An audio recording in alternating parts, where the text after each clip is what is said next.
panas atau hot spring Toya de Fascia merupakan tempat yang pas untuk bersantai. Pemandian air panas ini berada di kawasan Puri Bening, Toya Bungkah, Kintamani, Bali. Melansir Instagram Toya de Fascia, terdapat 8 kolam pemandian air panas alami dan 1 kolam air panas berukuran olimpik. Di sini pengunjung bisa puas berendam di kolam pilihannya. Anda juga bisa berlibur dan bersantai tanpa melakukan aktivitas berat seperti menikmati spa atau kuliner di beberapa tempat makan yang berada di kawasan yang sama. Jika Anda penasaran ingin berlibur di Toya de Fascia, Anda bisa membeli tiket masuknya terlebih dahulu melalui situs resminya.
Toya de Fascia Resort siap manjakan para wisatawan dengan spot ikonik di Kintamani. Pemandangan perbukitan, gunung, hingga danau Batur menjadi daya tarik dan indah yang nyaman saat menginap di Toya de Fascia Kintamani Resort. Letaknya persis di tepi kawasan Geopark Batur Kintamani yang menawarkan keindahan pemandangan gunung yang eksotis. Siap-siap pakai baju panjang dan jaket, khususnya di malam hari karena sejuknya hawa di sana. Media Bali Jani ID mendapat kesempatan untuk bermalam di resort mewah dengan fasilitas hotel berbintang, Selasa 3 Mei 2022.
Om Swastiastu.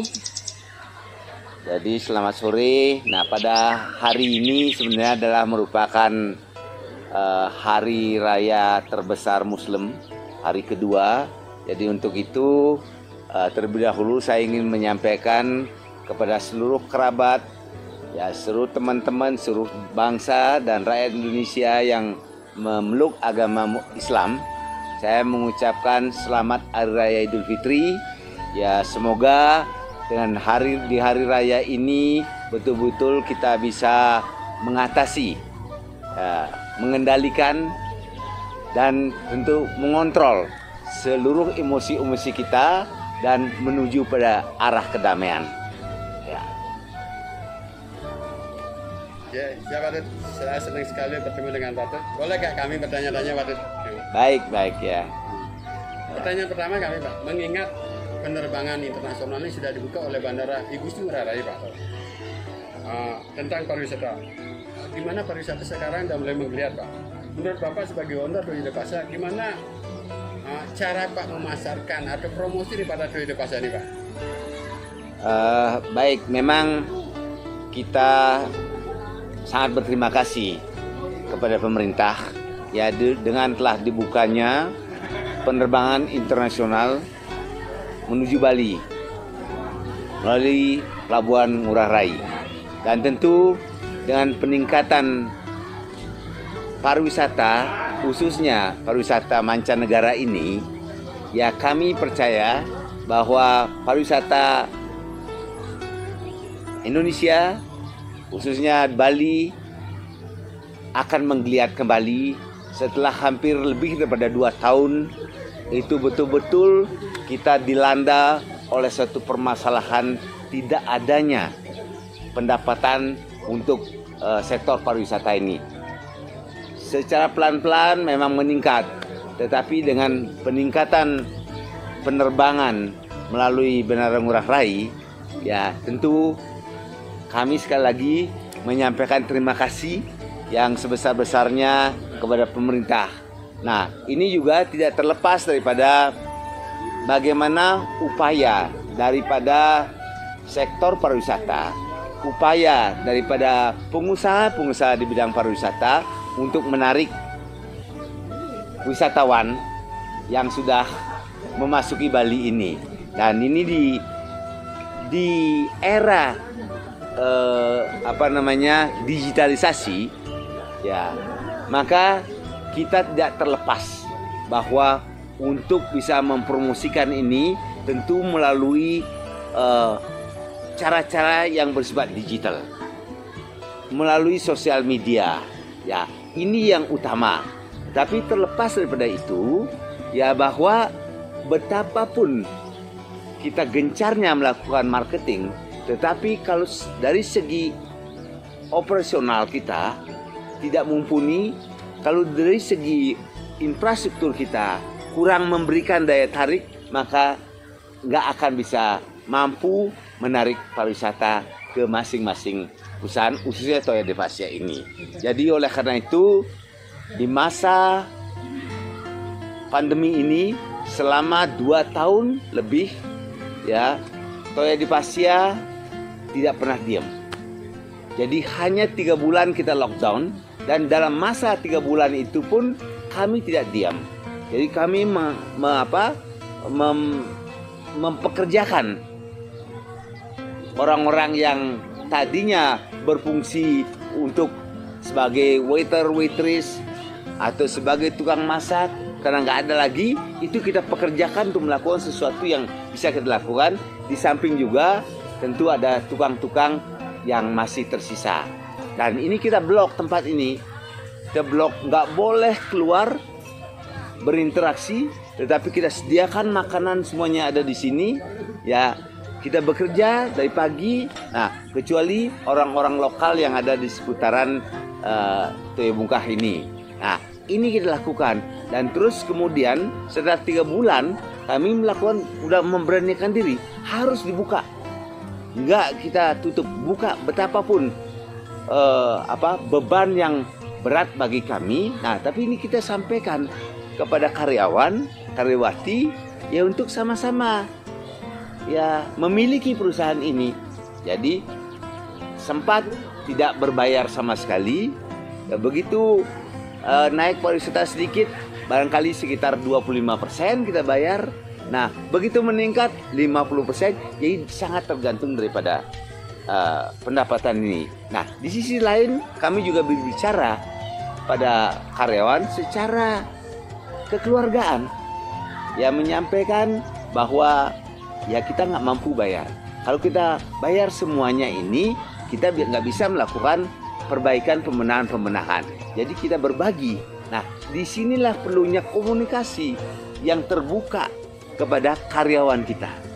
Ya, kita nggak boleh ya terlalu egois, ya, tapi justru kita betul-betul mensosialisasikan permasalahan, mensosialisasikan program kita ke depan, mensosialisasikan apa yang harus kita lakukan setelah pandemi ini. Nah, inilah buah karya saya ini, ya menyebabkan bahwa para pengunjung setelah pandemi ini betul-betul merasa kaget memasuki Toya Devasya, merasa surprise, loh kok berubah banget, kok begini bagusnya, gitu ya.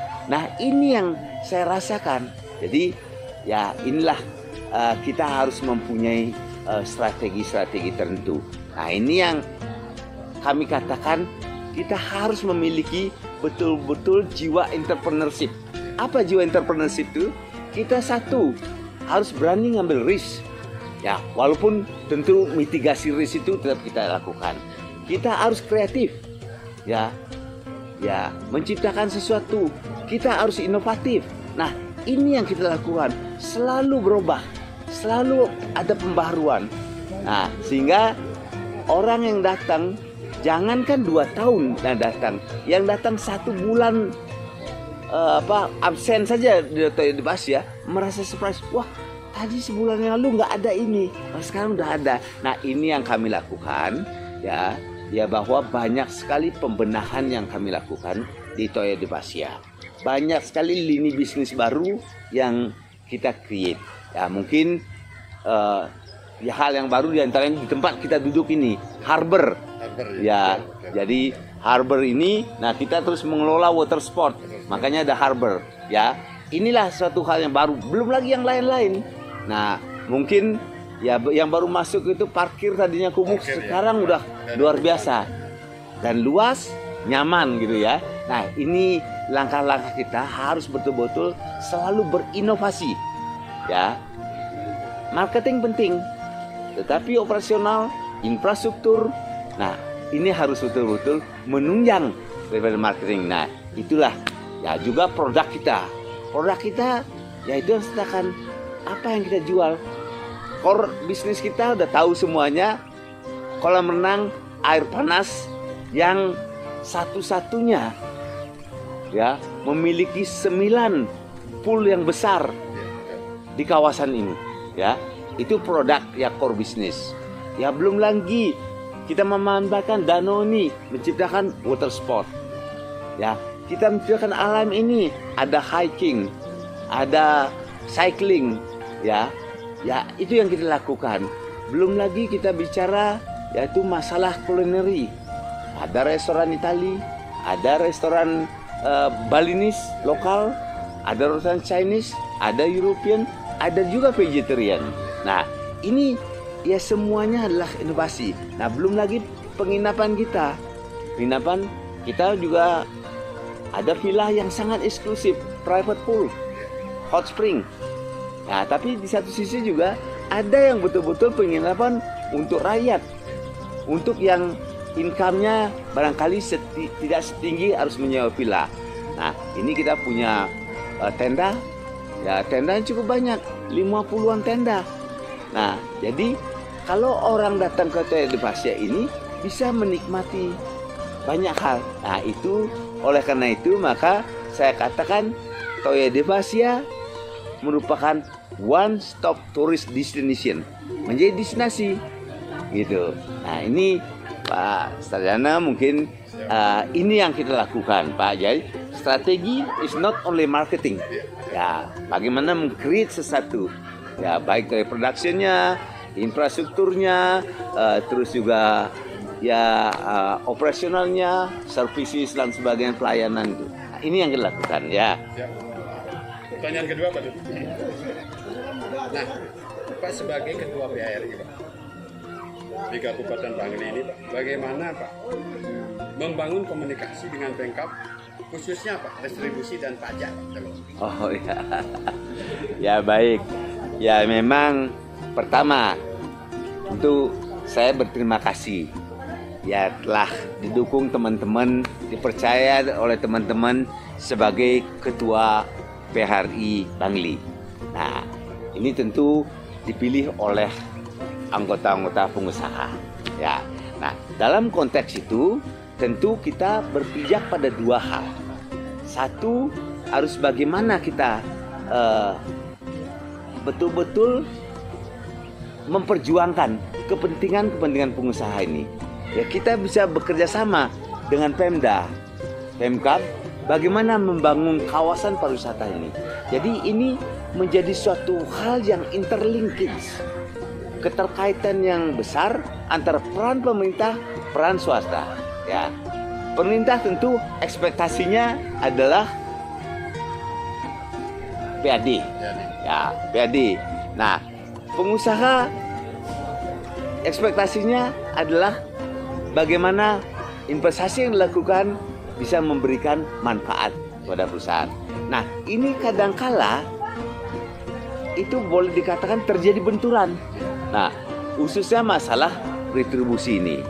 Nah, retribusi ini memang sebelumnya Bupati Bangli menetapkan ya besaran retribusi yaitu asing 50, domestik apakah Bali atau nasional 25. Ini masyarakat sangat mengeluh. Ya. Nah, keluhan masyarakat itu yang mahal itu menyebabkan akhirnya terjadi penurunan arus wisata ke Kintamani. Nah, dampaknya langsung mengenai pengusaha. Nah, pengusaha ini ya nggak lagi. Ya, ada yang datang begitu banyak sebelumnya, penurunannya sampai 70%, sampai 75% jumlah wisatawan, jumlah pengunjung. Nah, ini dampaknya terhadap revenue. Nah, sehingga terjadilah pengurangan karyawan. Ya, sampai begitu. Jadi ketidakmampuan untuk mencicil perbankan, membayar listrik, luas sekali dampaknya. Nah, untuk hal itulah kami ya bernegosiasi dengan Pemkab. Nah, tentu disinilah adanya suatu kolaborasi yang penting antara pemerintah daerah dengan PHRI, dan kebetulan pemerintah daerah mau mendengarkan PHRI, sehingga terjadi komunikasi yang sangat baik. Dan satu sisi jangan sampai tidak ada PAD, ya satu sisi jangan sampai tidak ada pengunjung. Nah, dua hal ini dipadukan, cari jalan tengah. Nah, disinilah bahwa disepakati asing ya yang tadinya 50.000 tetap 50.000, karena ini yang penting bagi travel agent adalah terjadi informasi yang jelas sehingga kontrak-kontrak dengan luar negeri bisa. Nah, ini bisa diterima. Akhirnya juga domestik nasional diturunkan 5.000 dari 25.000 menjadi 20.000. Dan yang paling penting adalah untuk warga Semeton Bali ini. Yaitu Semeton Bali dari 25.000 diturunkan menjadi 10.000. Nah, ini kita lihat bahwa dampaknya cukup bagus. Sehingga pada hari raya Lebaran ini terjadi arus wisata yang mulai menggeliat. Ya, karena apapun juga ya para pengunjung ini tentu harus berkontribusi dalam pembangunan pariwisata yang tentu di sini adalah melalui PAD. Ya, jadi PAD ini dikembalikan lagi ke masyarakat. Ya. Kita lanjutkan selain daripada Pemkab Kabupaten Bangli, apakah dari Pemprov Provinsi Bali, Pak, terutama Gubernur dan Ketua PRI Provinsi, apakah ada istilahnya satu sisi perhatian khusus terhadap destinasi wisata di Kintamani ini, Pak? Ya, kami selaku Ketua PRI Bangli, ya tentu ekspektasi kami baik dari PRI provinsi maupun dari pemerintah daerah provinsi, even pusat pun, ya kita ekspektasi ya bahwa bagaimana mengembangkan pariwisata di Kintamani yang notabene Geopark Batur ini yang pertama ada di Indonesia dan mempunyai suatu alam yang luar biasa, barangkali bisa kita klaim terindah di dunia. Nah, ini kalau tidak dibangun bersama-sama baik oleh masyarakat maupun oleh pemerintah tentu akan terjadi tidak sesuai dengan suatu potensi-potensi yang ada. Nah, disinilah kami mengharapkan suatu potensi ini betul-betul diperhatikan oleh pemerintah. Tentu saya tidak akan berbicara detail sini bahwa apapun juga peran pemerintah di dalam pembangunan pariwisata ini menjadi sangat sentral. Ya, kita lihat ya tentu insentif pariwisata ya seperti tadinya ya kalau bisa memang bagaimana ya masalah tax ya masalah retribusi ini ya tentu sedapat mungkin bisa oleh masyarakat itu terjangkau. Jangan justru menjadi beban yang membuat orang tidak datang. Yang kedua, pembangunan infrastruktur, jalankah sehingga menciptakan aksesibilitasnya, ya masalah bagaimana menjaga alam ini. Nah, itu geopark ini ya fungsinya adalah memuliakan bumi, mensejahterakan masyarakat. Ini suatu slogan yang menjadi memuliakan bumi ini, jangan justru alam ini dirusak. Ya. Nah, tidak hanya alam saja, tentu alam ini juga masalah biologi. Jadi masalah tumbuh-tumbuhan, juga masalah culture, ya budaya. Nah, budaya di Bangli ini budaya memang ya sehingga menjadi slogan daripada Bangli, yaitu Bangli the origin of Bali. Nah, kan memang asal muasal Bali itu ada di Kintamani ini. Ya, itu yang fakta yang tidak bisa dipungkiri. Nah, ini bagaimana kita menjaga, bahkan sedapat mungkin budaya ini betul-betul dipelihara, dikembangkan sedemikian rupa. Ya, umpamanya kita tarian yang mungkin tarian yang sudah sangat lama sekali. Ya, bagaimana kita yang sakral, baik tarian hiburan yang sudah sejak zaman Bali mula ini kita bangkitkan kembali. Nah, sampai suatu proses yang terjadi sekarang. Nah, ini yang perlu kita bangun. Nah, begitu juga kalau di sini adalah daerah ritual. Ya, kalau Pak Gubernur Sanangun Kerti, ya masalah ini kan menjadi suatu slogan. Ya, di sini juga warna kertinya, bagaimana mengendalikan hutan, Danu Kertinya, bagaimana kita menjaga air suci ini kan itu menjadi sesuatu hal ya. Nah, terus juga ya kerti-kerti yang lain. Ini betul-betul ya gitu. Jadi apa yang program pemerintah provinsi ini Nangun 1 kilo ke Bali ini luar biasa. Ya, luar biasa sebenarnya. Nah, ini tinggal bagaimana implementasinya.